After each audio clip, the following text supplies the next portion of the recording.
घरातूनच बिर्याणीचा व्यवसाय चालू करायचा आहे. Chicken biryani, mutton biryani, veg biryani, prawns biryani अगदी व्यावसायिक पद्धतीने शिकायची आहे. तर कोल्हापूरमधील फूडबीज घेऊन आले. कमी भांडवलामध्ये जास्तीत जास्त नफा मिळवून देणारा व्यवसाय म्हणजे बिर्याणीचा व्यवसाय. अगदी बिर्याणीचा तांदूळ कसा शिजवायचा इथून सुरुवात होते. खडे मसाले पाण्यामध्ये घालायचे आहेत, मीठ घालायचं आहे आणि 4-5 तास भिजवून ठेवलेला तांदूळ आता पाण्यामध्ये घातलेला आहे. 80% पर्यंत शिजवून घ्यायचा. बिर्याणीची जान म्हणजे तळलेला कांदा, बिरिस्ता कसा तयार करायचा हे सुद्धा इन डिटेल सांगण्यात आलेलं आहे. कराची बिर्याणी आता आपण बघतोय. तेलामध्ये टोमॅटो परतल्यानंतर आलं लसूण पेस्ट घालायची आहे आणि व्यवस्थित परतून घ्यायचे आहे. त्यानंतर मिरचीची पेस्ट यामध्ये गेलेली आहे. खडे मसाले घातलेले आहेत, जिरं वगैरे त्यामध्ये जास्त आहे. आता मीठ घालायचं आहे प्रमाणानुसार आणि त्यानंतर चटणी पूड गेलेली आहे अगदी व्यवस्थित.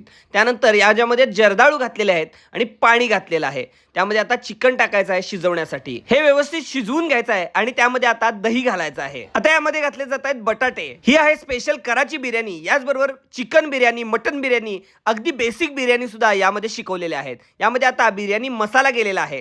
शिजवलेल्या तांदळामध्ये सुद्धा बिर्याणी मसाला घालायचा आहे. वर कोथिंबीर पसरून घ्यायची आहे. आता राईस टाकलेला आहे. अगदी व्यवस्थित पसरून घ्यायचा आहे. त्यावर हवा असेल तर तुम्ही कलर घालू शकता, नसेल तर तुम्ही कॅन्सल करू शकता. त्यानंतर पातेल्याला आता कणिक लावलेली आहे आणि दम देण्यासाठी जवळजवळ अर्धा ते 1 तास हे ठेवून द्यायचं आहे अगदी व्यवस्थित. फूडबीजच्या या क्लासमधून अनेकांनी ट्रेनिंग घेऊन स्वतःचे यशस्वी व्यवसाय चालूही केले आहेत.